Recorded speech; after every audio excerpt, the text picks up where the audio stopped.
ఇవాళ ఏపీ కూటమి ఎమ్మెల్యేలు భేటీ కానున్నారు. శాసనసభాపక్ష నేతగా చంద్రబాబును ఎమ్మెల్యేలు ఎన్నుకోనున్నారు. ప్రభుత్వ ఏర్పాటుకు ఆహ్వానించాలని గవర్నర్ను కోరనున్నట్టు తెలుస్తోంది. ఇక రేపు చంద్రబాబుతో గవర్నర్ ప్రమాణ స్వీకారం చేయించనున్నారు. సీఎంగా ప్రమాణ స్వీకారం చేసిన అనంతరం రేపు రాత్రి చంద్రబాబు తిరుమలకు వెళ్లనున్నారు.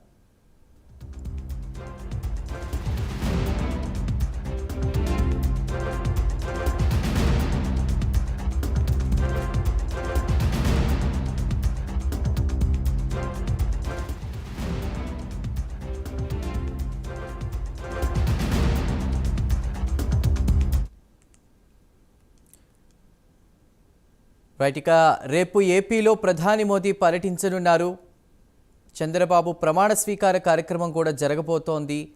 దానికి సంబంధించి పూర్తి ఇన్ఫర్మేషన్ ఇవ్వడానికి మా ప్రతినిధి రవికృష్ణ సిద్ధంగా ఉన్నారు. రవికృష్ణ,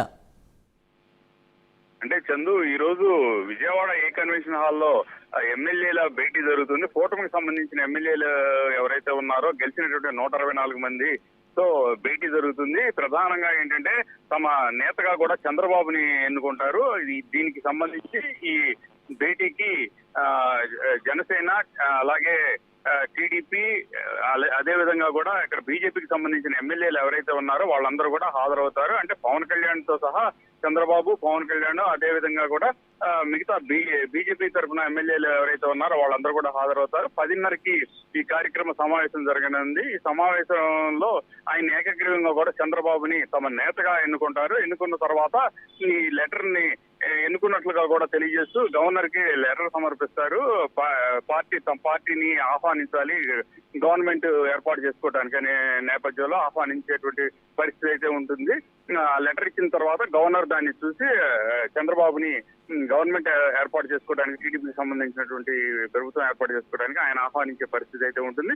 రేపు ప్రమాణ స్వీకారం కార్యక్రమం జరుగుతుంది. రేపు ఏదైతే కేశానపల్లిలో, గన్నవరంకి సమీపంలో ఉన్న కేశానపల్లిలో చంద్రబాబు నాయుడు ప్రమాణ స్వీకార కార్యక్రమం జరిగింది. ఈ కార్యక్రమానికి ఈ పీఎం నరేంద్ర మోడీ హాజరవుతారు. అదేవిధంగా కూడా 4 రాష్ట్రాలకు సంబంధించినటువంటి సీఎంలు కూడా హాజరవుతారు. పెద్ద ఎత్తున కూడా దీనికి సంబంధించి ఏర్పాట్లు అయితే గత 3 రోజుల నుంచి జరుగుతున్నటువంటి నేపథ్యం. అదేవిధంగా కూడా పీఎం వస్తున్నాడు కనుక భద్రత కూడా కట్టుదిట్టమైన భద్రతని ఏర్పాటు చేశారు. అక్కడ ఉన్నటువంటి 17 ఎకరాల స్థలంలో ఈ ప్రమాణ స్వీకార కార్యక్రమం అయితే జరగనుంది. ఈ కార్యక్రమానికి ప్రధాని హాజరవడంతో ప్రత్యేకత సంతరించుకుందని చెప్పుకోవచ్చు. ప్రధానంగా కూడా పవన్ కళ్యాణ్, అదేవిధంగా చంద్రబాబు, కొంతమంది కేంద్ర మంత్రులు, ఇక్కడ ఉన్నటువంటి ఎవరైతే నరేంద్ర మోడీ, అదే విధంగా కూడా ఇక్కడ ఉన్నటువంటి ప్రముఖులందరూ కూడా హాజరవుతున్నటువంటి నేపథ్యంలో భద్రతా ఏర్పాట్లు మాత్రం నిన్నటి నుంచి 6,000 మంది పోలీసులు భద్రతా ఏర్పాట్లు అయితే పర్యవేక్షిస్తున్న పరిస్థితి అయితే ప్రస్తుతం కనపడుతుంది. ఈ రోజు జరిగేటువంటి 10:30కి జరిగేటువంటి ఏదైతే కూటమి శాసనసభ పక్ష సమావేశం ఏదైతే ఉందో దాంట్లో చంద్రబాబుని ఏకగ్రీవంగా ఎన్నుకోనున్నారు. చందు, రవికృష్ణ, ఇక ఈ భేటీకి సంబంధించి కూడా అటు జనసేనకి 4, అదేవిధంగా బీజేపీకి 2 మంత్రి పదవులు కూడా చంద్రబాబు డిసైడ్ చేసినట్టు చెప్తున్నారు. దీని మీద ఒక క్లారిటీ ఎప్పుడొచ్చే అవకాశం ఉంది? అంటే ఎప్పుడైతే శాసనసభ పక్ష సమావేశం అయిపోతుందో, కూటమికి సంబంధించిన సమావేశం అయిపోతుందో, అయిపోయిన తర్వాత ఈ రోజు సాయంత్రానికి, అంటే ఆల్రెడీ కూడా దీనికి సంబంధించి చర్చ అయితే నడిచింది. ఒక క్లారిటీ కూడా వచ్చినట్లుగా కూడా తెలుస్తుంది.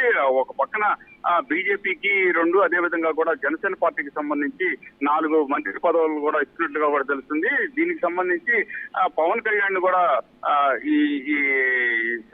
ఆయన్ని డిప్యూటీ సీఎం గా కూడా తీసుకునే అవకాశం అయితే ఉంది. ఆయన్ని మాత్రం డిప్యూటీ సీఎం తీసుకోవాల్సిందిగా కూడా కోరుతున్న పరిస్థితి అయితే ఉంది. ఆయన కొంత విముఖత వ్యక్తం చేసిన పరిస్థితి అయితే మాత్రం కన్విన్స్ చేశారు, ఆయన తీసుకుంటారని అయితే మాత్రం ప్రస్తుతం అయితే వార్తలు వస్తున్నటువంటి పరిస్థితి అయితే కనపడుతూ ఉంది. ఈ నేపథ్యంలోనే ఈ రోజు మధ్యాహ్నానికి పూర్తి క్లారిటీ వస్తుంది. మంత్రివర్గానికి సంబంధించి ఎవరెవరు మంత్రివర్గ గ్రూపులో ఎవరెవరు ఉన్నారనేది తెలుస్తుంది.